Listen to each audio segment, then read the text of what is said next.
जय गुरुदेव।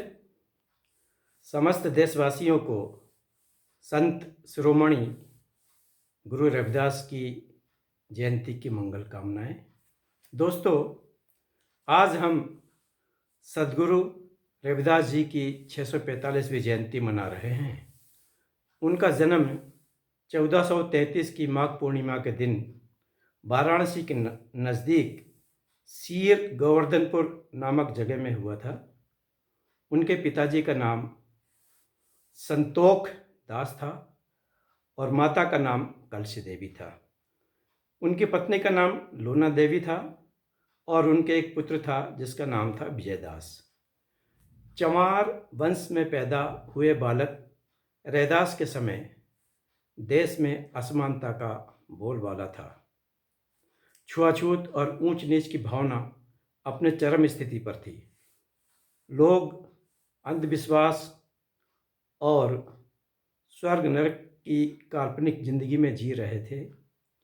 संत रविदास के विचार और व्यवहार में भाग्यवाद, पुनर्जन्म, आत्मा परमात्मा, पाखंड और चमत्कार का कोई स्थान नहीं था। जात पात की भावना से लोग बहुत दुखी थे। इस भावना पर संत रविदास जी कहते हैं, जात पात के फेर में उलझ रहे सब लोग, मानुषता को खात है रैदास जाति का रोग। ऊंच नीच की भावना उस समय बहुत ज़्यादा थी।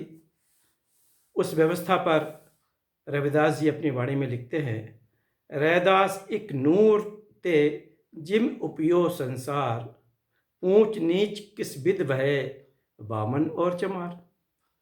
सब लोग समान हैं जन्म से।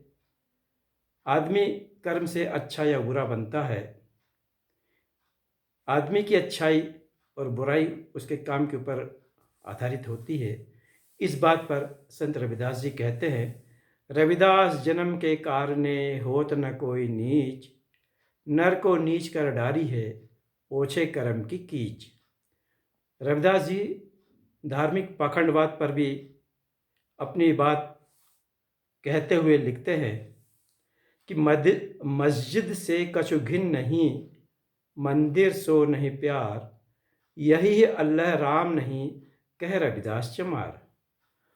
उस समय गुलामी की व्यवस्था भी विद्यमान थी देश में। गुलामों की दशा बड़ी दयनीय थी। उन गुलामों की दशा के ऊपर रविदास जी कह उठते हैं, पराधीनता पाप है जान ल्यो रे मीत, पराधीनता पाप है जान ल्यो रे मीत, रविदास दास पराधीन से कौन करे है प्रीत। रविदास जी ने कर्म को प्रधानता देते हुए अपनी वाणी में लिखा है, कर्म बंधन में बंध रहियो, फल की न तजियो आस, कर्म मनुष्य का धर्म है, सत्य भाखे रविदास।